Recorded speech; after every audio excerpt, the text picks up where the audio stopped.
ازش پرسیدن که چرا کشتیش، گفته گوشیش آیفون بود، اومدم ازش بگیرم، مقاومت کرد، 4-5 تا چاقو زدم بهش، بعد تو بیابون ولش کردم. چقدر راحت. دقت کن آقای قاضی، یه دختر بچه تو این شرایط بلای سرش نیاد که خود شما بعداً بگین مادری نکردی بهش. بهترین مهد، بهترین دبستان، بهترین دبیرستان، نخوردم شد کتاباش، نپوشیدم شد آزموناش، مثل آب تو سینی ازش مراقبت کردم که یه روز رو پای خودش وایسه، اون وقت یه روز بره جنازش بیاد.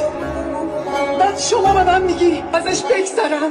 نمیگذرم آقای قاضی. التماس من میمونی،